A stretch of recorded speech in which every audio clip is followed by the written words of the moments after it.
What's up guys, today I actually show you how to get in the Vortex class without even completing missions. So you're gonna press your square right there and then jump out like this and you're in. It's really easy guys.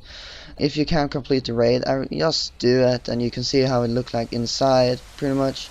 So I'm just gonna do a really quick play here to see how it looks like inside so y'all can see if you don't do it. But it's really nice in there. So see you guys and thank you for watching.